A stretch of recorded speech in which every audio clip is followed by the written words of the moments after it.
Hi there, welcome to Boxing Deep Dive. I'm Lyndon Hosking and great to have you along for another episode of the Boxing Deep Dive show. And what a massive show we've got for you in this episode, because it's been a huge week or weeks in Australian and world boxing. There's plenty more to come and we've got a lot to get through tonight. So without further ado, I'm going to bring in my two co-hosts this week, Grant Tszyu Brown and Pistol Pete Maniatis. How are we, fellas? Good, thanks, Lyndon. Good to be back. Great to have you back, Pete, because Tazzy's had a field day the last couple of weeks at your expense, so I'm glad you're back to defend yourself for a change. No. But, look, boys, as I said, we've got a lot to get through. Obviously, the main talking point tonight is going to be the Hardman Zerafa fight. And, guys, all I can sort of say about the whole thing is wow. Tazzy, you were there. Pete, you weren't. But, Tazzy, you were hobnobbing over there with Choc Mundine and all the other celebrities at ringside. But, mate, like, Tazzy, the atmosphere there and the whole thing was just was awesome, wasn't it? Mate, it was better than I thought it would be. Look, it was a great show. And obviously, I was with Anthony all day, and I was originally just going to watch Mousy Jacobs, and I didn't even know if I'd stay for the main event. Like, not no disrespect to the boys, but I was there for my fighter, and then I was with Anthony and that, and and obviously got on a good table, and look, I did have an interest in the fight, obviously, because it's a big fight, and I like both guys, and it was the atmosphere was amazing. But I did tip Zerafa to win. I didn't expect it to be like that. I didn't think a second round, but I thought experience on that level, and I thought that he'd win probably on points or a late stoppage. But awesome entrance by Hardman. It was. We'll get into all that in a second. We'll give it a full review, but just an awesome night. Pete, you obviously watched on the live stream, but it was just look. Obviously, the result aside, I must admit I got it wrong. I went for Hardman, but I must admit I had no idea really what was going to happen. But I just had a gut feeling that Hardman happened. But did it go the way you thought it would before we get into it? I know I didn't think it would happen that quickly and that dramatically, obviously. No. But that's boxing, I guess. And when you build up a massive build-up, someone's going to crack. And we all thought it'd be Michael because Hardman's the king of the mind games. But Zerafa's been to Russia. He's been to America. Russia, he's been to England, London. yep. So he's travelled a bit, and he's defeated Jeff Horn. So all that stuff that Hardman did actually cost him at the end, because I just felt that he got hit with some amateur shots early in that second round, especially in a 12-round fight. Yeah, exactly. Well, we're going to do a full review of it in a second. But the other news, we've got all I think Shanika Johnson won the world title on the undercard. We've got news on the No Limit card that's coming up, which is on May 11. We've got the Huni Goodall fight that's been officially announced. We've got Liam Parrow news. So we've got the top 10 that we haven't done for a while, so we're going to really revisit that. We've got all the world news, obviously the Spence and Ugas fight from last week, the Fury Whyte fight scheduled this weekend, and the talking points, which is tonight, all dedicated to the Zerafa Hardman event. Just some things I want to go over and some topics and get your opinions on a few different things.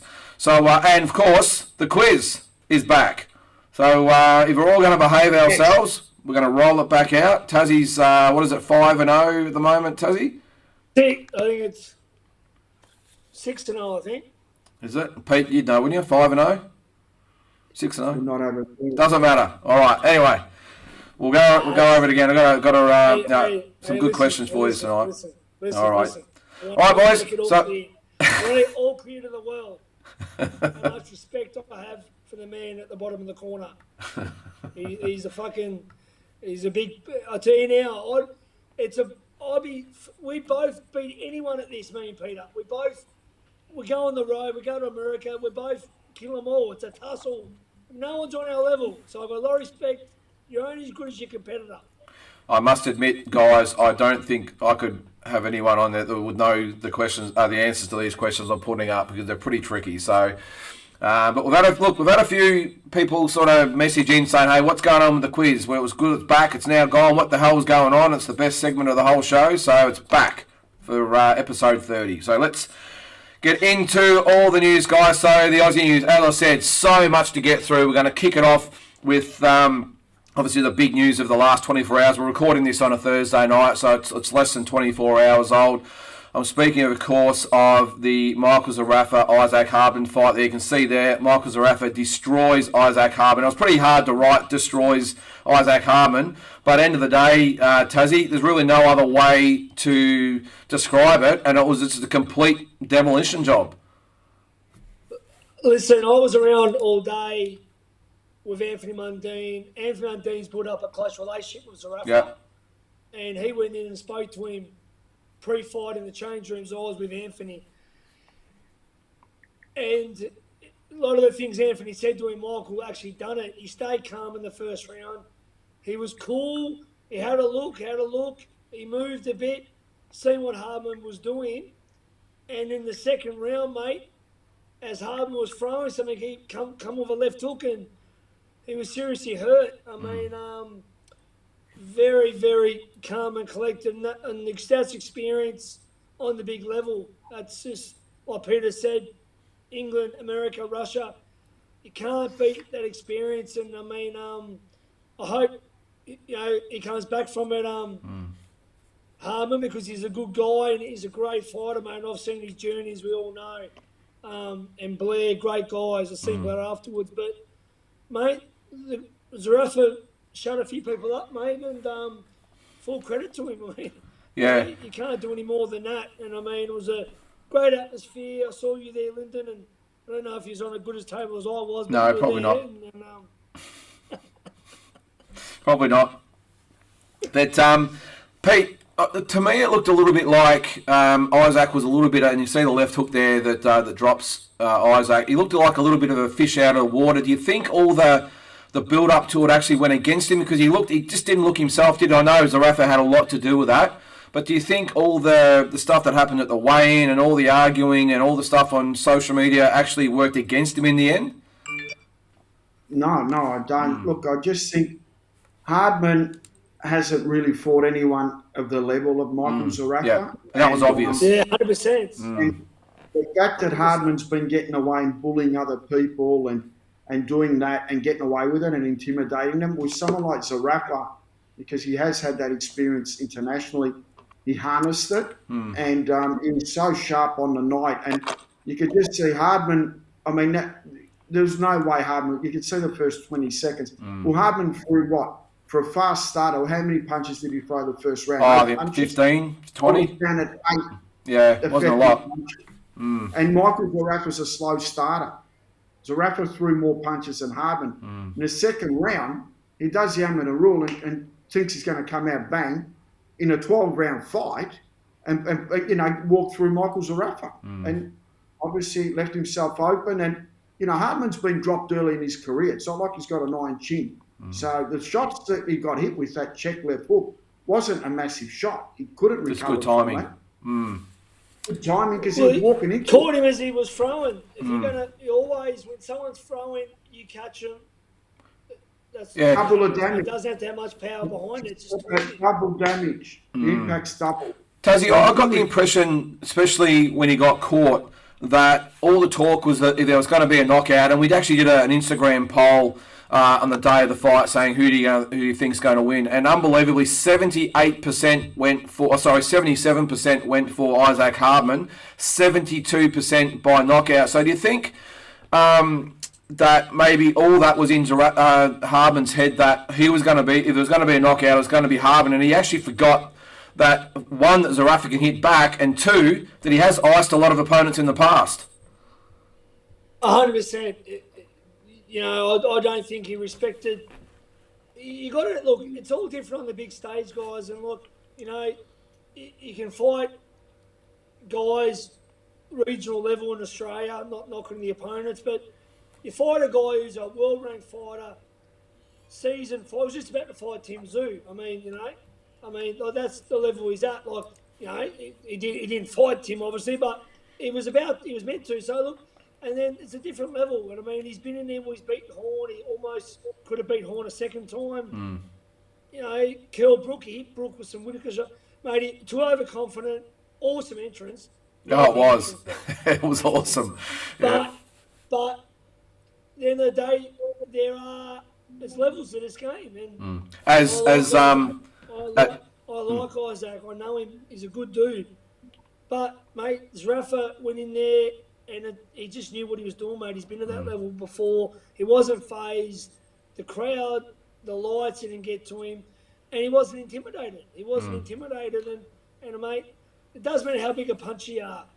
You know, if you haven't got the precision and timing, you're gonna get beat, mate. And it is what it is, man. Like it was a bit of a how you say when something happens so fast, like oh wow. But at the end of the day, mate, it was impressive by it was, and you're right about the entrance, mate. I don't know what it looked like on TV, Pete, but on the night they had the Purge sort of music and whatever it was, and I went around and handed out masks to everyone, so they all glow. I didn't know what they actually were, but my son apparently said it was the Purge mask they wear in the movie. I don't know, I haven't seen it, but it was just electric and it was just awesome. Pete, can I ask you what you thought of the after fight, what happened? And as a fighter, I can tell you, I'm sure Taszyu can agree too, the emotion and the adrenaline builds up. But after it was stopped, Zerafa went and got right into Hardman and then went over and got in Blair Studley's face. To Blair's credit, by the way, did not budge. So that was good because it could have avoided a riot because Zerafa was a couple of inches away from his face, screaming at his face. Do you think that was a little bit disrespectful, or that's just what happens in these type of fights? I didn't see that, so I can't comment. Oh, okay. It's what happened, Lyndon. It's what happens, brother. Oh, I agree. I thought it was okay.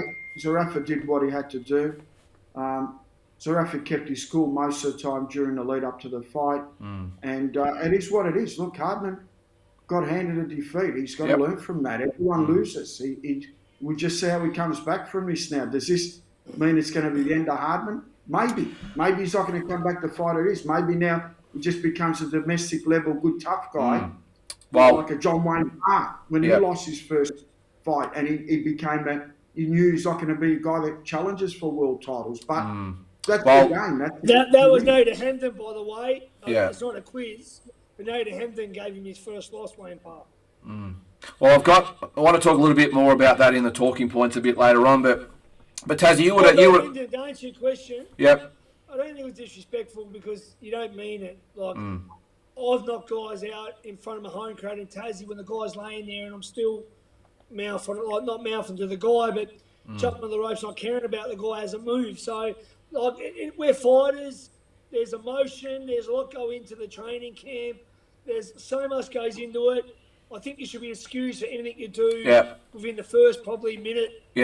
Of after the fight. It's raw emotion and it is what it is, mate. No, I 100% agree with you. I was just sort of putting the question out there because I had a few people message me today but I'm totally with you, and I don't think you understand the adrenaline that goes on and the emotions after a win like that when you've just iced someone in such spectacular fashion, what goes through the body. So I completely agree that Michael's not that sort of guy, but as I said, it was really, I was really happy for Blair Studley, who did not budge. He stood there and he was right here screaming in his face, and he did not budge. So, and then of course, credit to Blair, 100%. and then I think Michael's brother came over, and that started the peace pipe proceedings, I suppose. And then Michael came over later. I think it was great. I think it's really good that afterwards, and that's the way boxing should be.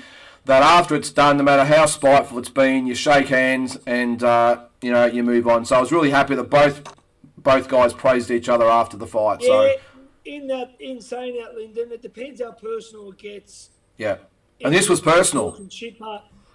This wasn't that bad. If you get to a point where it's like a Khabib, Conor McGregor talking about people's wives and shit.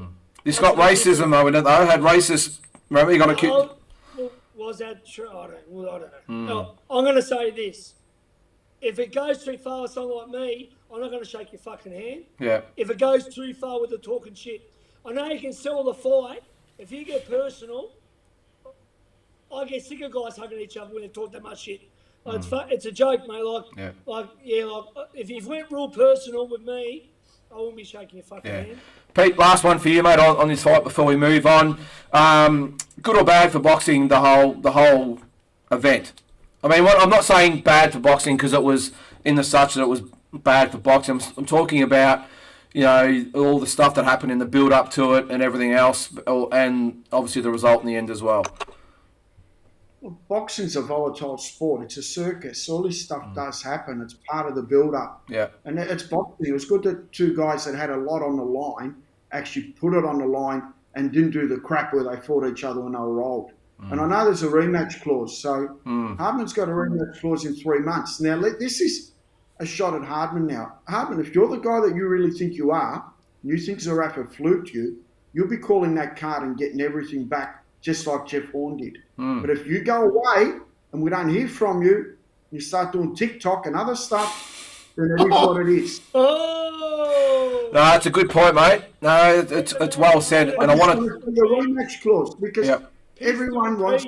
That tells you what you want. That's what I love about boxing. The rematch clause. Well, let's see what. Can I ask a question, guys? Yeah. If Hardman does invoke the clause, can that put on hold Zerafa's world title shot? Good question.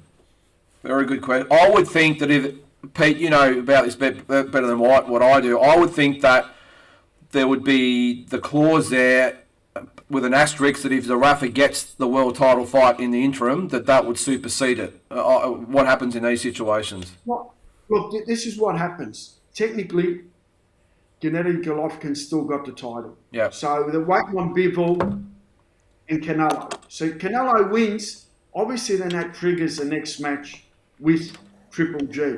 Canelo gets beat. It could sway away what happens with Triple G. So the title's still with Triple G. He defended it 2 weeks ago in Japan. He ain't given away nothing yet. So there's nothing there that's actually there. And with boxing, it's like playing chess. One move makes another move, makes another move. At the moment, it looks like that will happen. Triple G will fight Canelo at the end of the year because Canelo will be bigger. But if that doesn't happen, well then anything can happen. With things like world titles, it takes time. So they could trigger the rematch clause and he could have another fight. Because Falco, he's with Top Rank. I mean, we know all about him. He's a southpaw, he's a Brazilian. I've seen him fight quite a few times. He actually won a silver medal in London. He's a good fighter. I mean, he was an outstanding amateur. As a pro, he's taken his time, but the last 2 or 3 fights he's really come on.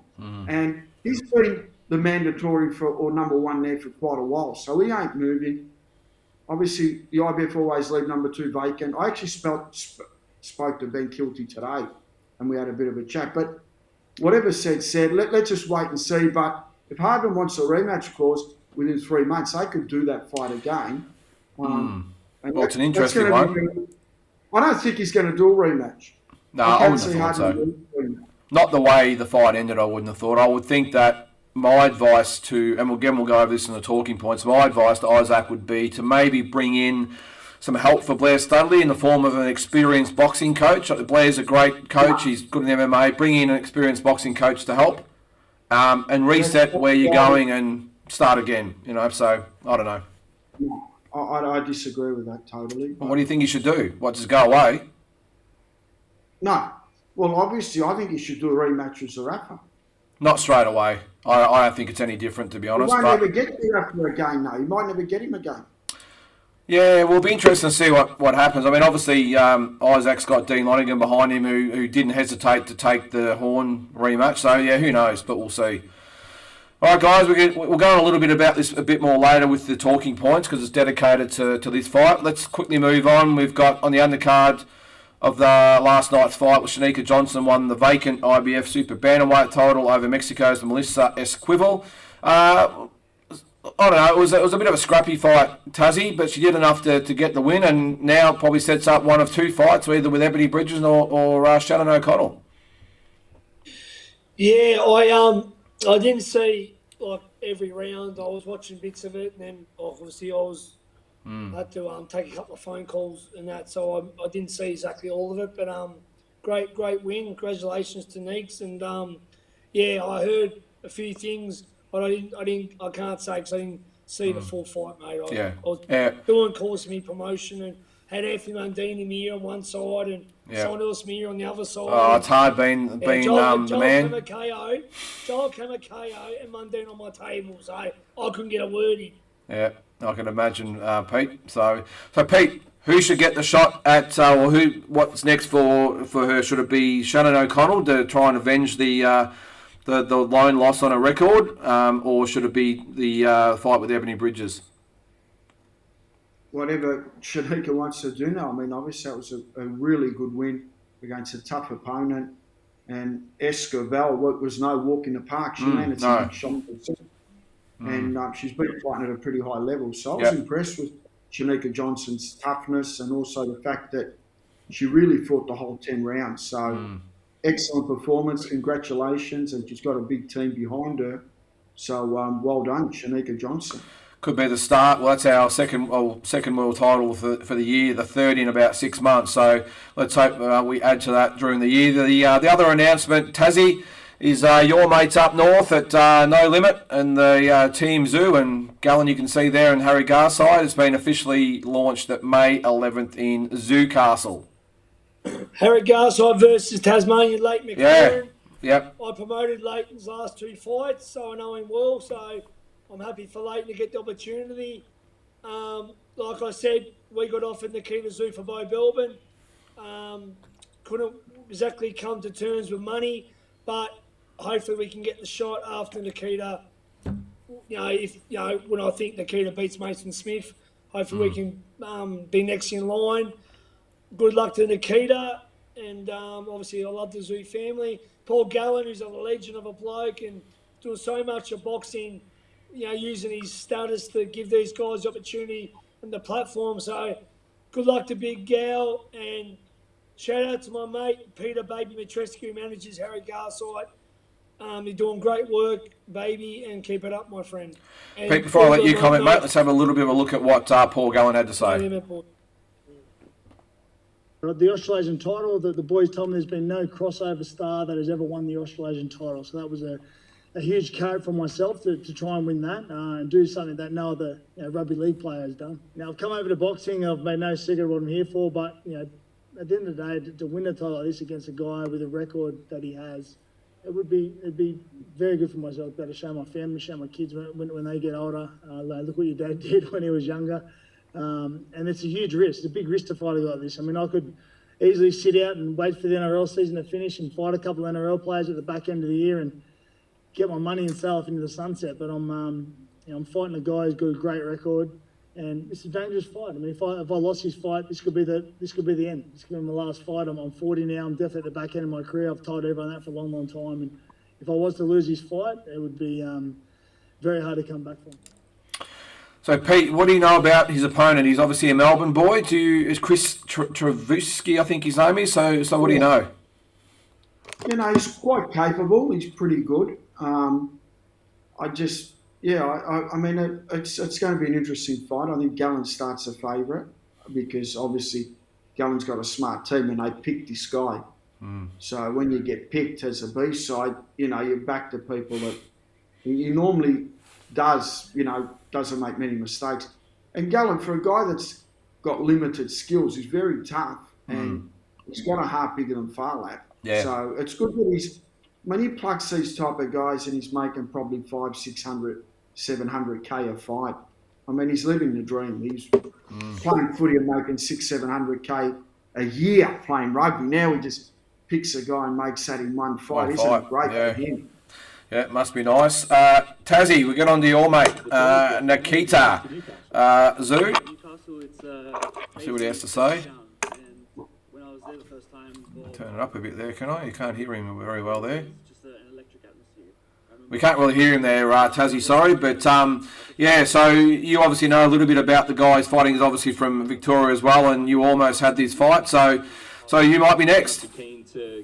Yeah, mate, look, as I said, mate, I was a bit hardballing, when it comes to a person, and that's what you do the best for your fighter. But Mason Smith got the opportunity when we declined it.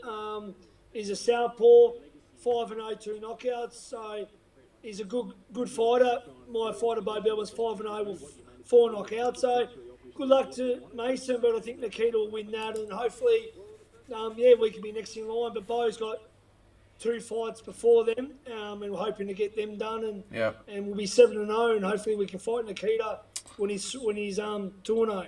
Yeah, let's hope so. And Pete, on to Harry Garside, someone you know pretty well as well. And same thing with the volume there, mate. I've forgotten to actually put the volume where it needed to be. But so as we've spoken about before, mate, you know a lot about Harry. Fighting, was only fighting a Tasmanian, so he shouldn't have too much trouble, you wouldn't have thought. Hey! I know Leighton very well. We've promoted him a couple of times, haven't we? So. Yeah, we have. He beat Daniel Hookerly went against at Melbourne, and then I think he beat Payne as well when we promoted him at Bendigo, Lyndon. So he's a tough Tasmanian.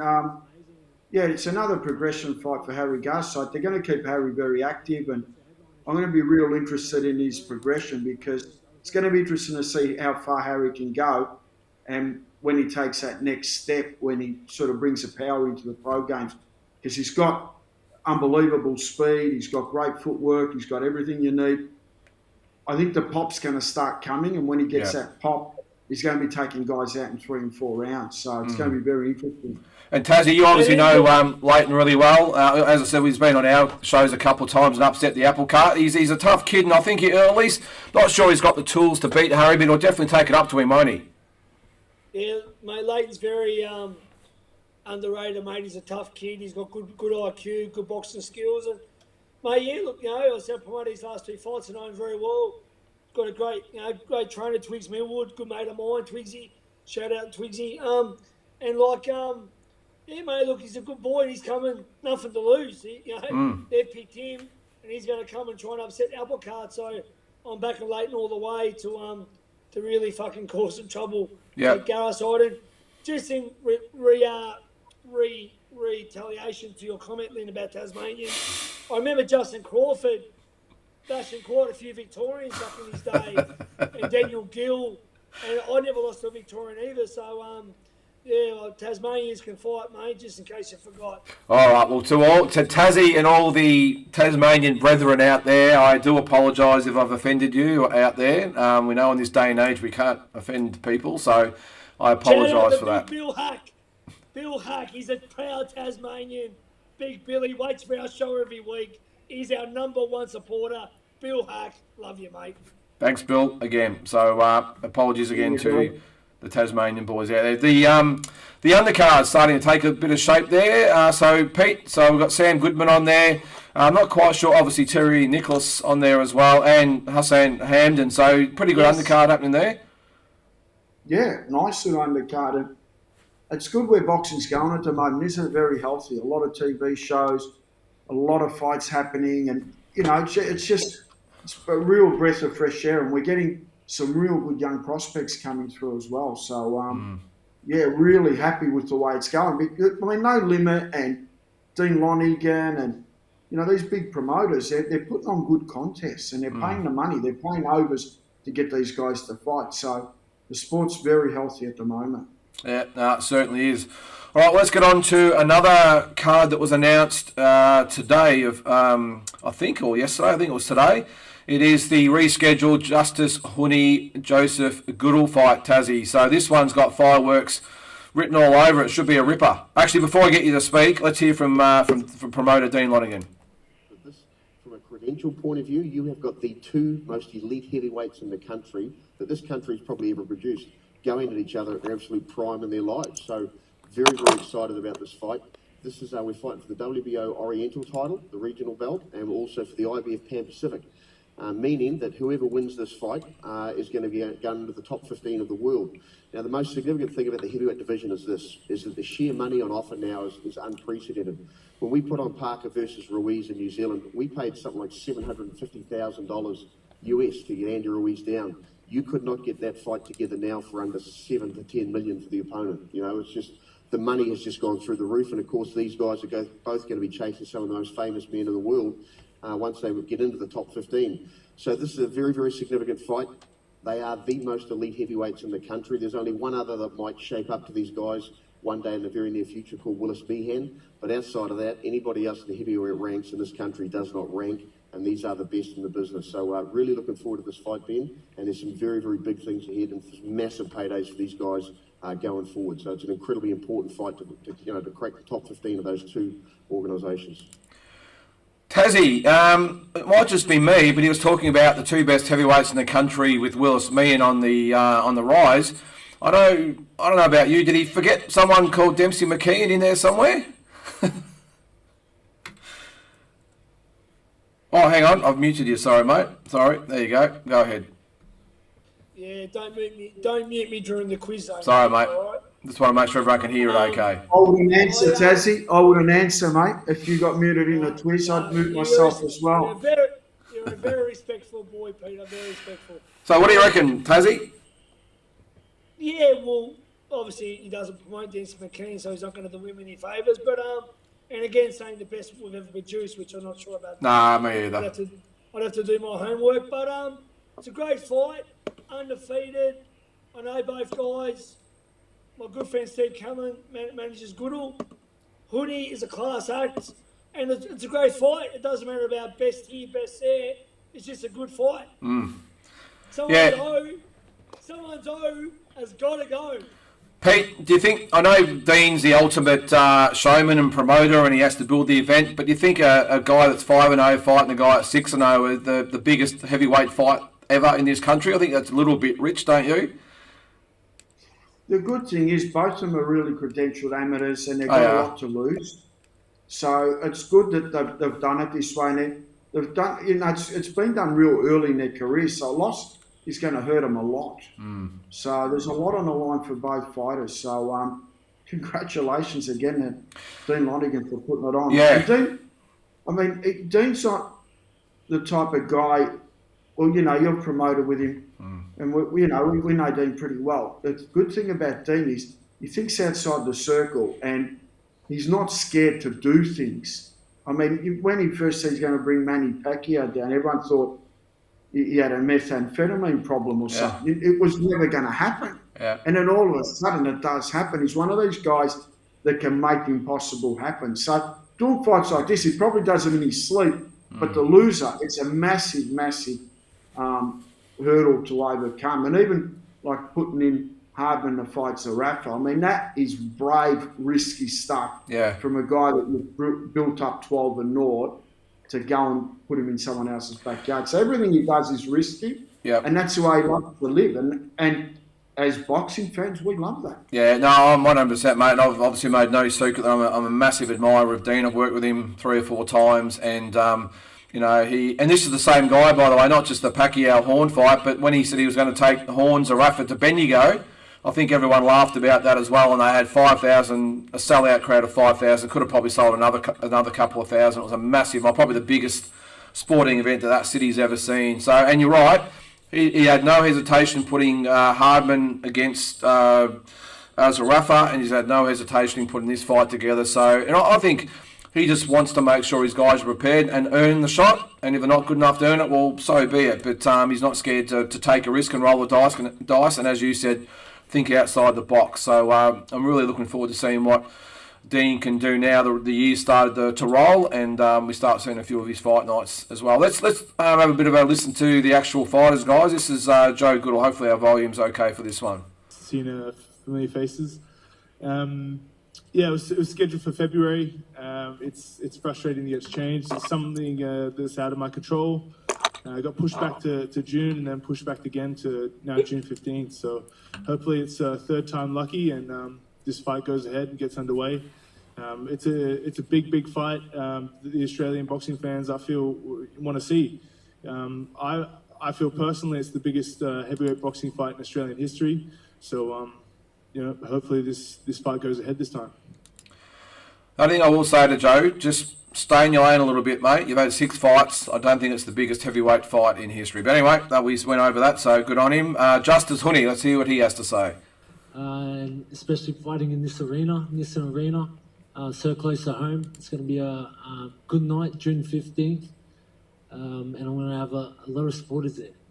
take us through the journey that you've had since we last saw you in the ring. It was June of last year against Paul Gallen. A lot has happened since then.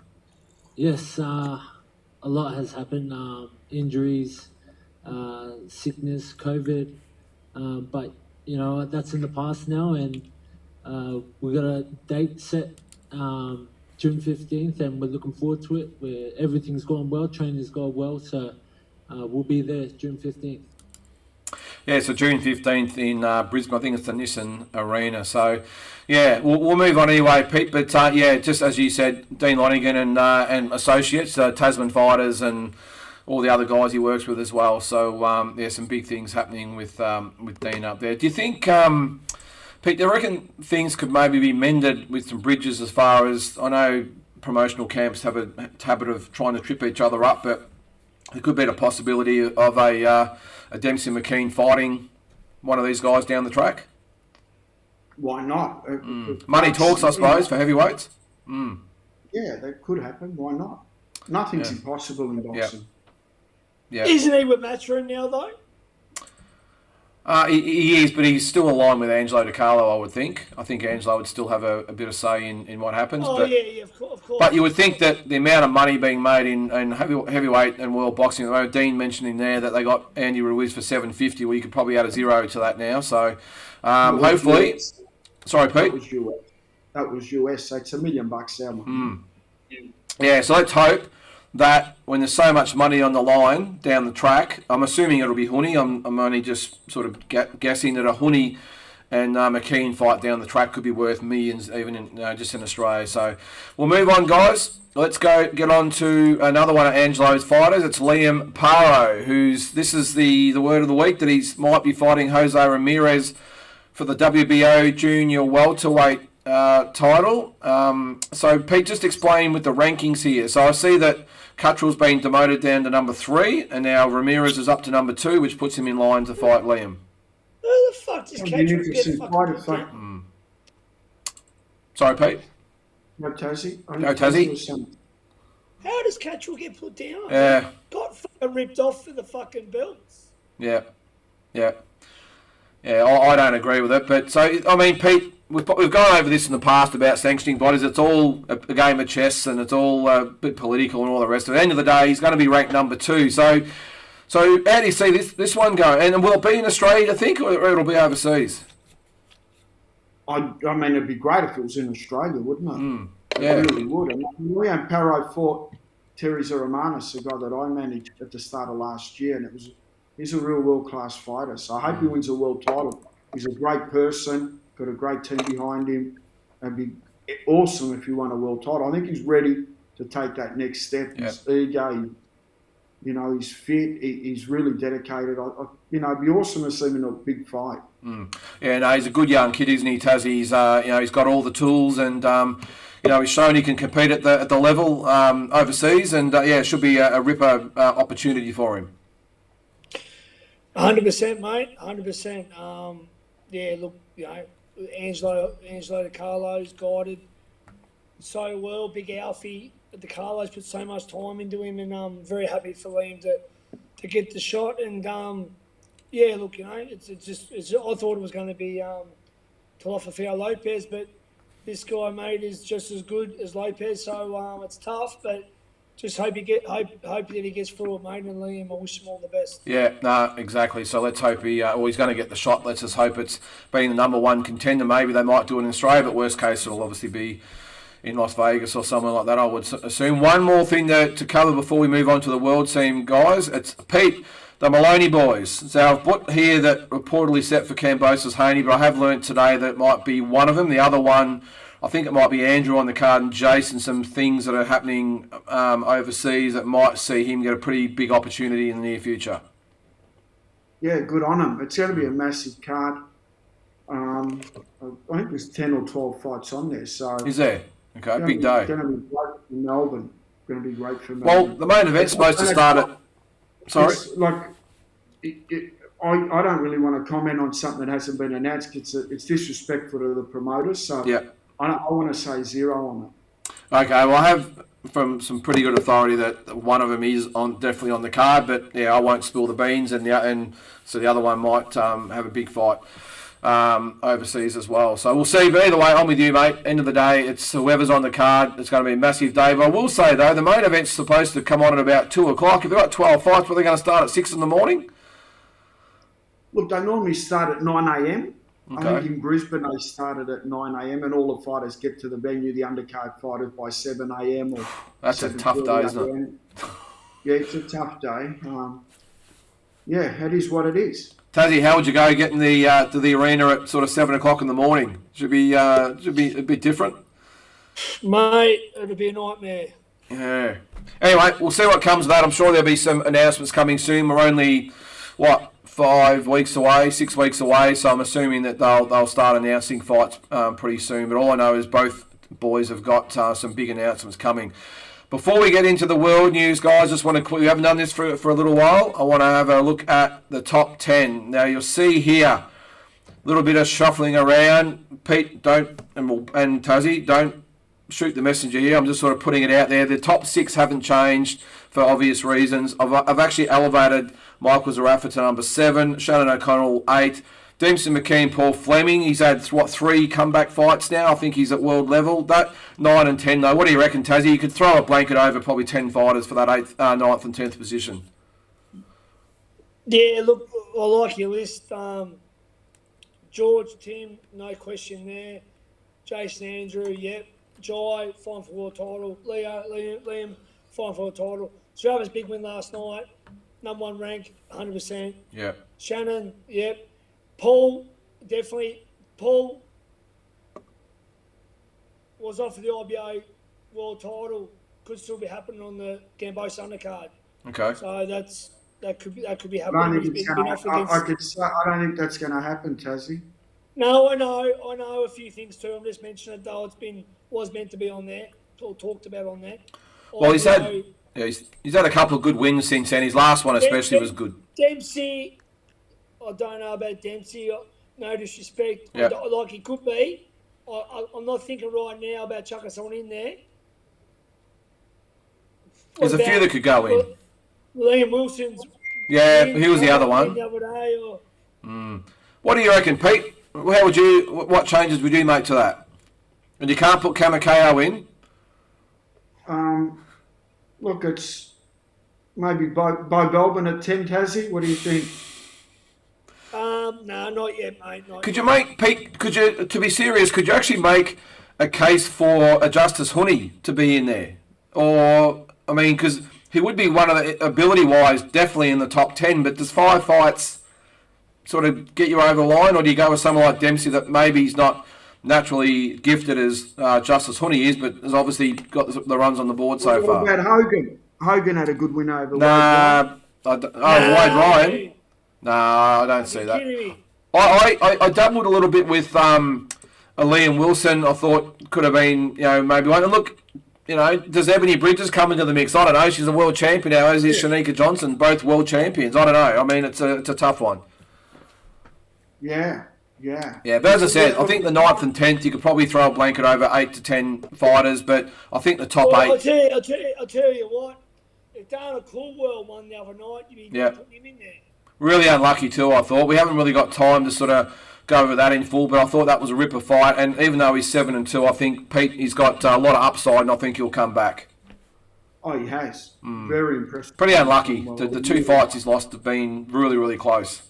Cracking fights, yeah. And he's young, so he's going to keep improving. And from all reports, a really good young kid as well. So, guys, we've got a couple of things to quickly tick off in the world news. We'll get on to that now. And only a couple of things. One that happened last weekend and one big one that's going to happen this week. Tassie, Errol Spence unifies the WBA, WBC, IBF welterweight titles. So that's supposed to read there, but pretty impressive stuff. Yeah, mate, look, nothing I didn't expect from Spence. He's a great fighter. He's one of the best pound-for-pound fighters out there. I didn't expect anything else than what he done with Ugas, to be honest with you. And I think it's the biggest fight in boxing. I don't care who you mention. Spence Crawford is the holy best fight in world boxing. It's Hearns and Leonard, and I tip Crawford to beat Spence. But that fight is the biggest fight in boxing between boxing purists, both undefeated. Crawford's a 3-division champion, former undisputed champion, and they will unify the belts. Biggest fight in boxing. If you disagree, you're a dickhead. Pete, I think you better agree with Taszyu here. What do you reckon? Yeah, I mean, now that Crawford's a free agent, that fight can be made, and it will be made because it's going to make the most amount of money. I think Crawford would beat Spence. That's just my personal opinion. I think he's just too much of an athlete. He's just got a touch more X factor. But Spence being a southpaw, and he can bang, and he's as tough as nails. Was so tough he was. When he wasn't impressed with the amateur move he picked when he went to look at his mouth guard, don't know what he was thinking there, but it is what it is. But just while we're talking about that card, Isaac Cruz, I mean, he's a beast, and Sean Gibbons has got him, a good mate of mine. And Sean, I know Manny Pacquiao's involved there as well. That guy is going to be doing a lot of damage at 23 years of age. I thought him and Gervonta Davis was close to a draw. I think that the more we keep going, he's only 23. I think this guy's going to go right through Gervonta Davis soon. For me, it was the most impressive fighter coming through. Yeah. Peter, do you have a Woody Dole like Sean Gibbons?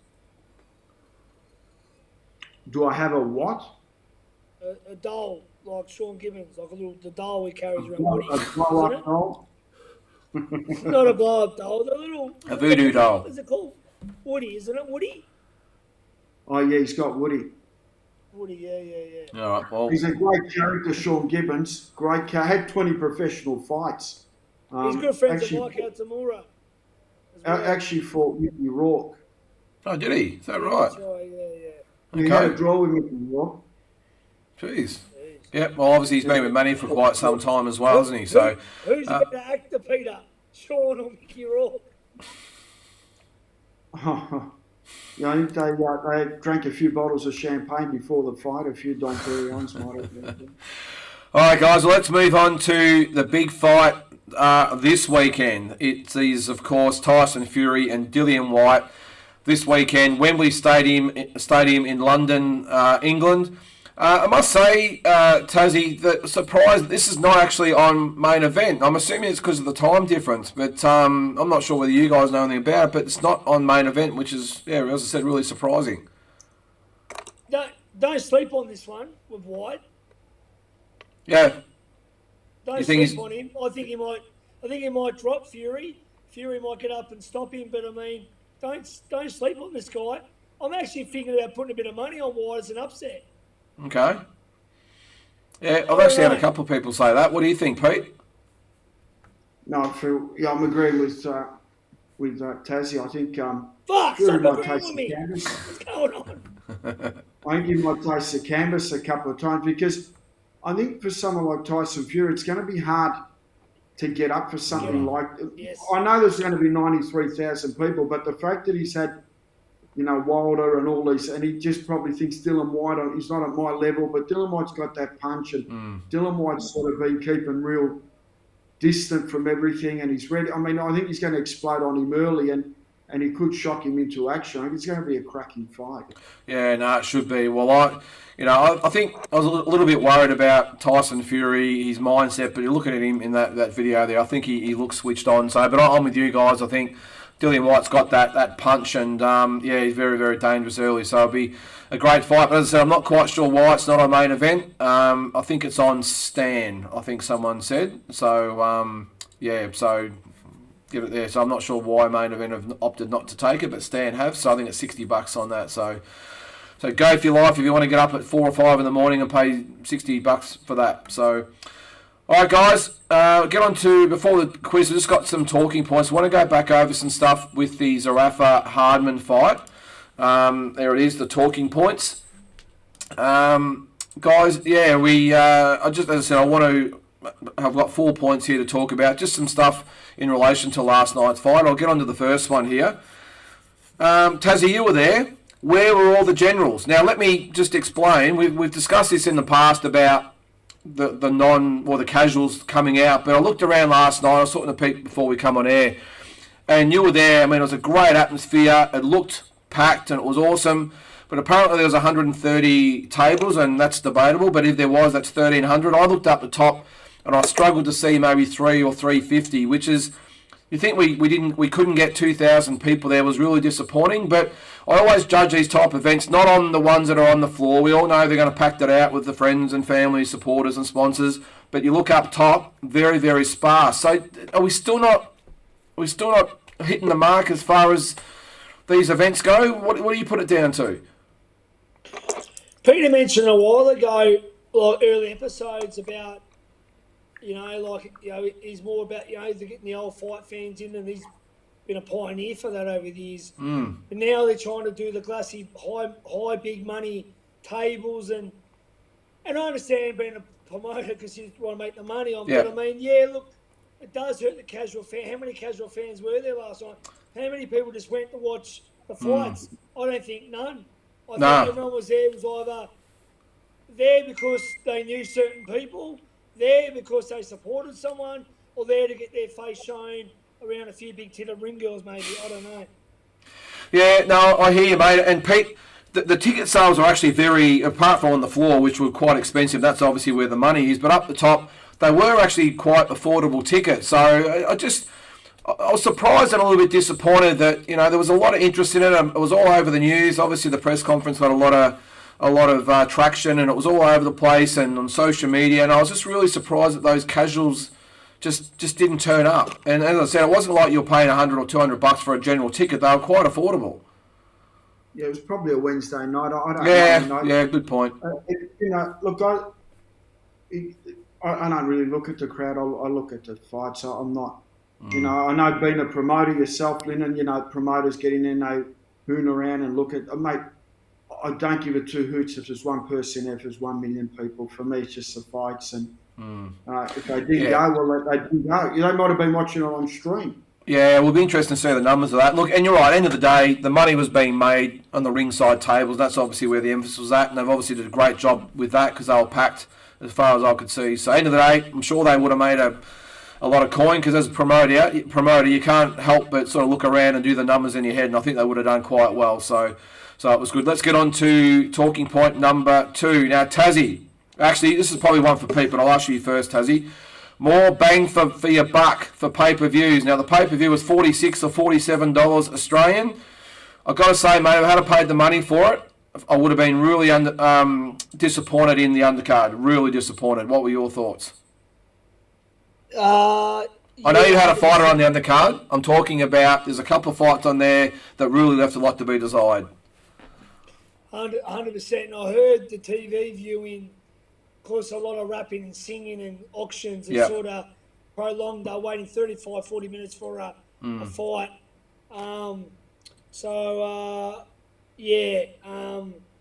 would be. While we're on the subject of the undercard, I want to give a shout out to a guy, Campbell Somerville, who went through hell for probably a couple of years. There's so many operations and injuries, and so many times where I watched his story that I don't know if he knew he'd fight again. So many different rehabs and operations he had. And mate, to see him fight last night and get the guy out of there in the second round, and I want to give him a shout out, mate, because he's a real nice kid. And mate, the fact that he's gone through so much, to get back in the ring since he debuted on your card, Peter. And I just want to mention that because I said last night, mate, I've watched your journal on Instagram. You just went through a lot, mate. So good on him for getting back in there and just getting back to that level, mate. So yeah, he's a good kid, really good kid. Yeah, and you're right, he's been through a lot. So good on him for getting back. But Pete, you were watching online, and I know, like you just said, you're probably not looking at all that stuff and you don't care. You're looking at the fights. But I suppose my point is, if you're going to charge someone $46, which is more than what you pay for the big world title fights overseas, I think you've got to invest a little bit more in a pay-per-view because they copped it all over social media. I was watching it during the night. They were copying it from left, right, and centre about the quality of it.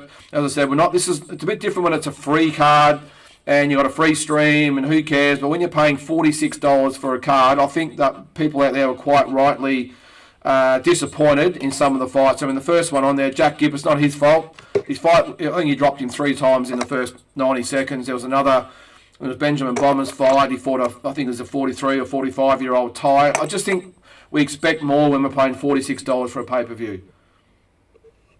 I don't know. I just think sometimes it's hard to get cards going. There might have been pullouts. It's hard to really. I'm not going to lay the boots in. I'm not laying the boots in. I'm just asking the question. I'm asking the question. I'm not saying. I thought the card finished well because the females all fought well, and the main event was high impact and high drama, and $46 you pay that for a movie these days, and it is what it is. It's I'm just going by the comments on social media, and I know at the end of the day they won't care. Those guys have never promoted a show. They wouldn't. No. But Pete, these are the guys that are actually. But these are the guys that are actually forking out the money. It's okay to say they're not promoters. What do they know? But these are the guys that are actually paying for the shows. They're forking out $46. Is that a massive? Is that massive risk? The Errol Spence fight was $30.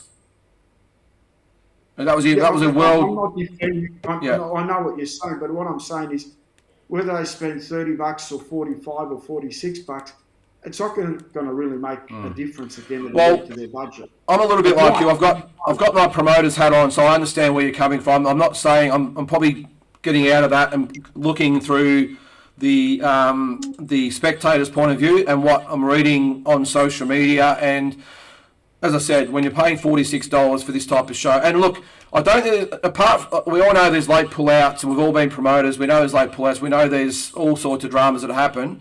But I think to use that these cards are hard to put together doesn't hold water with what No Limit and Ace Boxing and DNL or Tasman Fighters have been able to do. They've been awesome cards, absolutely awesome cards.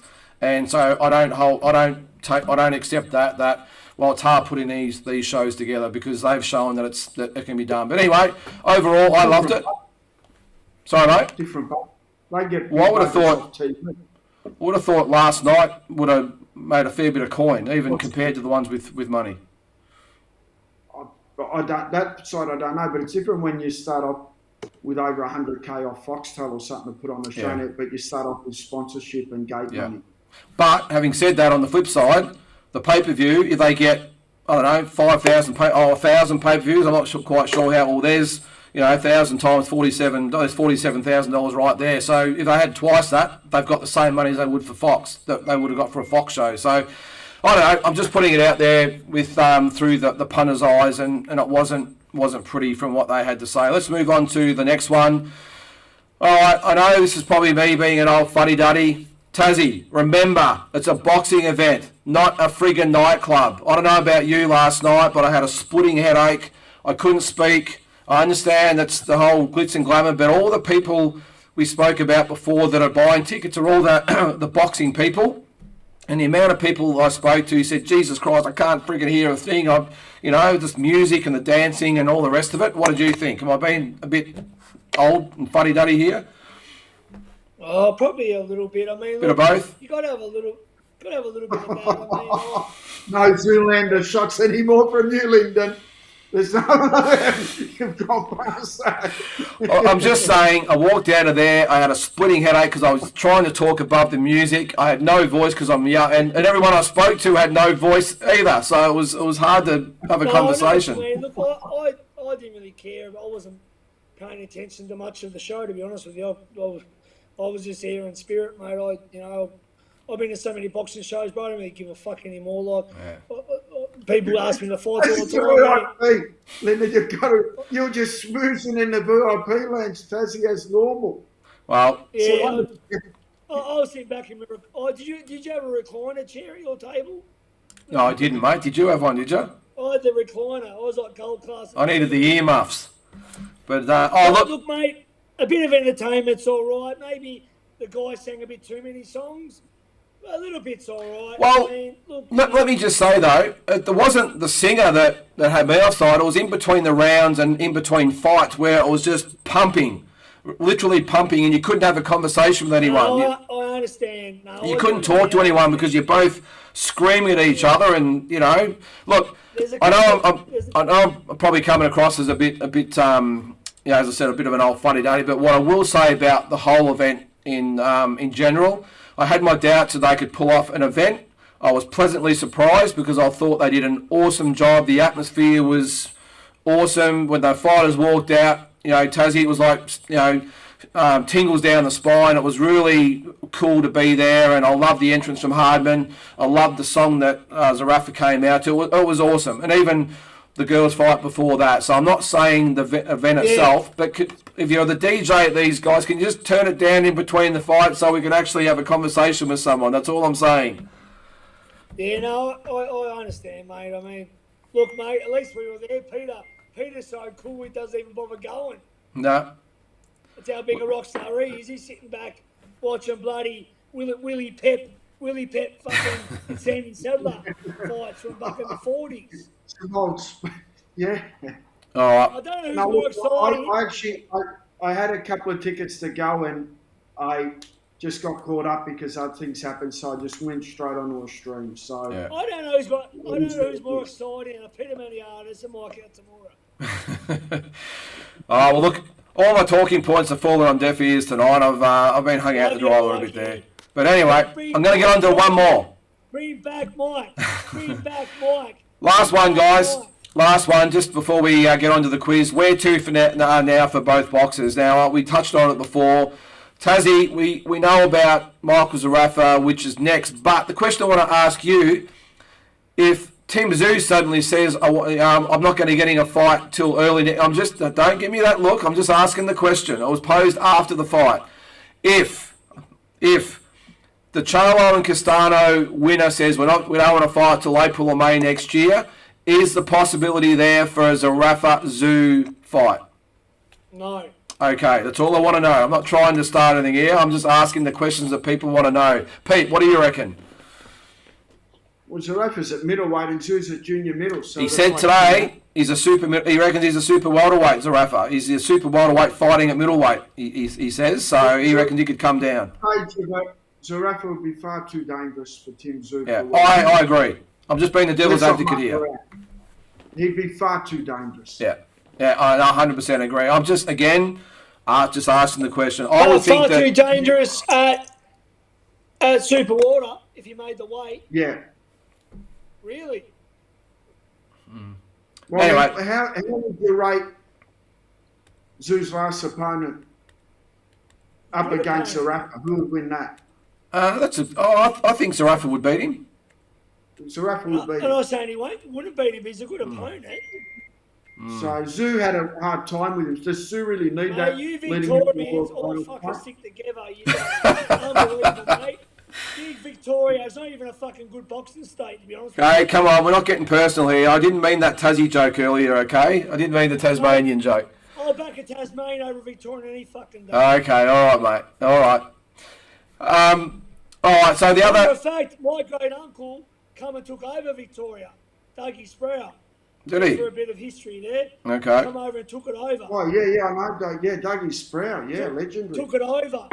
Bashed everyone in his path. Okay. All right, well, that's another segment. On Isaac Hardman's side, Taszyu, what do you think? Pete touched on it before and made some really good points about that. Is it a matter of, my opinion is, if I was, as I said, talking to him, I would sit him down and say, I think Blair's a great coach, but I think you might need a bit of a really experienced boxing influence to maybe to offset maybe a little bit of the inexperience of Blair, and just reassess where he's at and maybe just realign himself and go again. What do you think?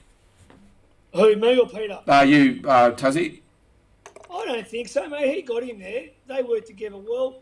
How much are you going to add to him? The guy is the champion. I love the guy. Yep. He's an MMA guy that's got a good punch, and he's strong, and he's very, very explosive. Mate, how much do you think you're going to actually do with him? I mean, he should. I hate it when they jump off the coaches. Blair got him there. No, it's not a matter of jumping off the coach.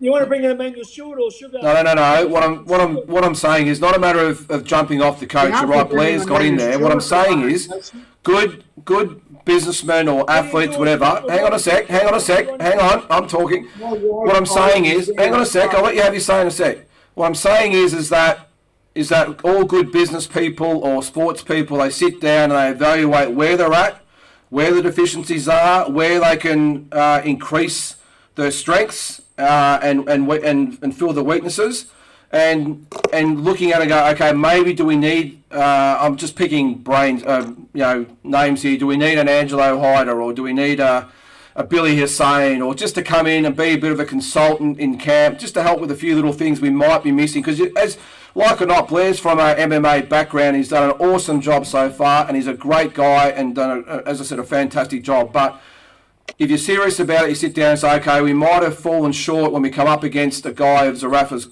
experience and standard, because maybe we haven't got that experienced boxing head around the camp. So I don't know. But as I said, anyone that's worth the salt in anything in life has to sit down and look at where the deficiencies are and do something to fix it before they go again. Pete, you can answer that one. I think maybe whoever was sprinting with Uncle Ron Pickett or run in the morning. Well, whatever. Hey, it could be need a running coach. I don't know, but you look at everything that's in your control and you go, okay, well, we need to fix these deficiencies. I know what you're saying. I'm just trying to be. Peter's been a bit of a yes man tonight, so I'm trying to be. Well, Pete, have your say. What do you think? Peter's boring tonight. He's boring as a marshmallow in a fucking coffee. Well, the elections are coming up, Tassie. I'm just being a politician here. Playing a straight bat. And look, and what I will say, it's not about having a go at anyone. It's easy in hindsight to say, should have done this and should have done that. Well, I'm not saying that, but what I'm saying is that I understand. You've got to look at everything the way it is, win or lose, and say we could have done this a little bit better, or maybe we need to bring it. Like, as I said, I do it in my business. If I'm falling down in a certain area, if I don't know anything about marketing or advertising, well, guess what? I bring in someone that does know. If I don't know something about not real good with margins or percentages, well, guess what? You bring in someone that does know. That's what a good business person does, and I relate that to a sports person as well. And you're right, Taszzy. As I said, if you've got deficiencies late in fights and you're running out of legs, well, guess what? Get a better running coach or conditioning coach. You just got to look at these things, and that's all I'm saying. And it's no disrespect to Blair or anyone, because I've got total respect for him. It's just putting it out there. So it's a fair talking point, and they're only having a bit of fun, because Peter's on fire, man. Peter is a Greek politician, the Greek council. He's amazing. Amazing. All right, guys. Can I beat him now? Can I get my teeth into him? You can. All right, we're going to get into it. Well, there's the talking points anyway. So I hope if anyone's out there got anything to add, then feel free to bring it on. But I think I was a one-man show tonight. Wasn't getting much in return. But anyway, we'll move on. On to the quiz. Now, we haven't done this for a couple of weeks because Pete's been away and Tazzy's let him know all about it. He's won 5 or 6 in a row, whatever it's been. So, Pete, I want you to step up tonight and let's see a bit better effort, okay? No problem. You guys know the rules. I'm not going to go over it again. Just yell the name out. Remember, there's a slight delay, so just please don't yell and scream at me. I've got a headache as it is from last night, so just go with it. All right, 5 Aussie questions. I was going to say, before the quiz, do you want to wrap it or come on? All right, if you want, go for it. You want to wrap, Peter? No, not me. Or the dancers or whatever it might be. All right, here we go, boys. Question number 1. In what round did Jeff Fenik stop Satoshi Shingaki in the first fight?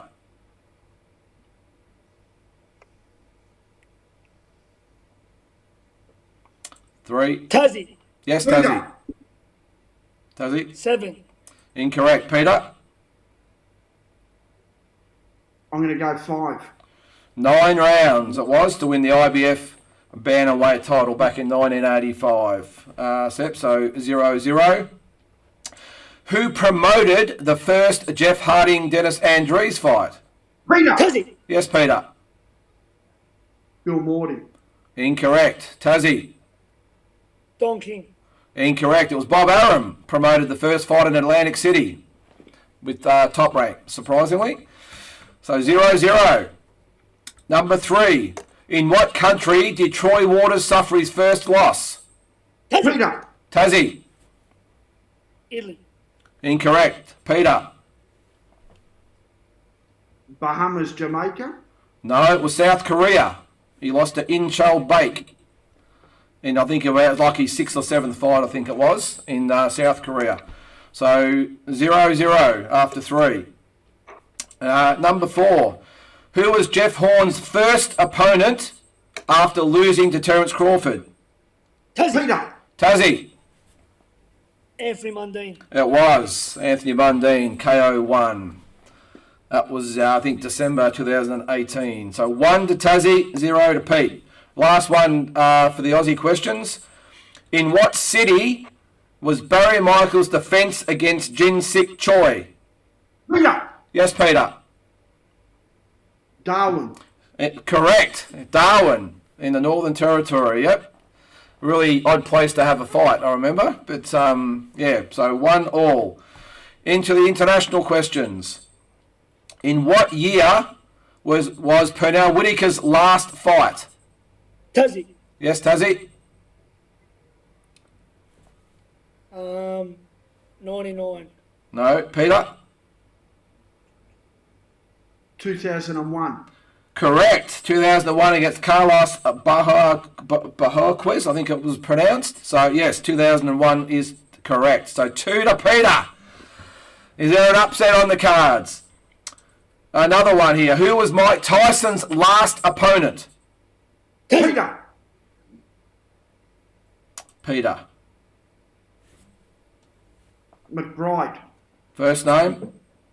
Kelly McBride. Incorrect. Tassie.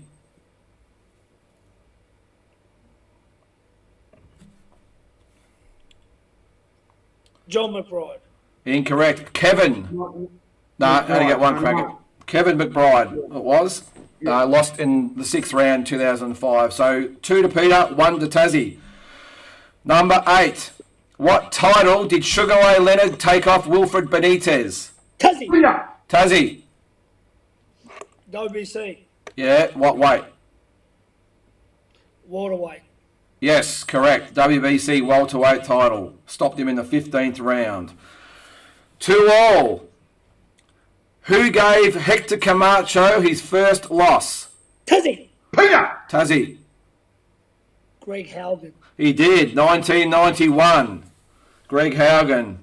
Geez, I hope we don't have a tiebreaker here. All right, boys, this is Who Am I? So we've got to, if you get this, Pete, then we'll have a tiebreaker. Okay. Here we go. Who am I? Should be able to get this one. I was born on January 18th, 1964. I had a very successful amateur career that culminated in a medal at the 1984 Olympics. After 18 straight wins to start my career, I won my first world title in 1987. I made 10 successful defences before losing the title in 1991. After 2 comeback wins, including a fight in Australia, I regained my title in 1992. After another 10 successful defences, including a... Tassie. Yes. Virgil Hill. Correct. Virgil Hill. Tassie takes it. Sorry, Pete, he's got you again. Yeah, no, good win. Good win. I'll finish the question. Sorry, Pete. No. Yeah. So 10 defences, including unified. He lost the title in 97, won it for a 3rd time in 2000, but lost it in his first defence. Got another 2 cracks at world titles, but lost them both. Retired in 2007, came back for 1 fight in 2015 before retiring for good with a 51-7 record. Resume included fights against the likes of Roy Jones Jr., Thomas Ernst, Donnie Lalonde, Bobby Ches and Guy Waters, and was inducted into the International Boxing Hall of Fame in 2013, and his nickname was Quicksilver. So well done, Tassie. Virgil Hill. From North Dakota. Yeah, living legend. And we met him at our show, Pete. He bought out, who was it, to fight Jaya Pataya? Yeah, he brought over The American dude, and he lasted about 2 minutes. He trained with Johnny Lewis in Newtown. Did he? Okay. Oh, he did too. He did too. That's right. Yeah. Yeah, Johnny loved him. Johnny And really his liked wife's him. an He was from athlete. North Dakota. Reggie Hill's wife's an athlete. She's a 400-metre runner. I must admit I forgot that he actually fought in Melbourne. I remember him fighting on the Fenik Nelson undercard at Princes Park. So good times. But come on, Tazzy. Come on. Thanks, mate. Come on with it. Let him know all about it. No, I'm going to be humble tonight. Humble tonight. Nah, hey, that was a good one, guys. I'm glad I had a few questions that stumped you there I was going tonight. to give a shout out. I said my Muslim, Kelly McBride. It was Kevin McBride. That's Kevin the McBride.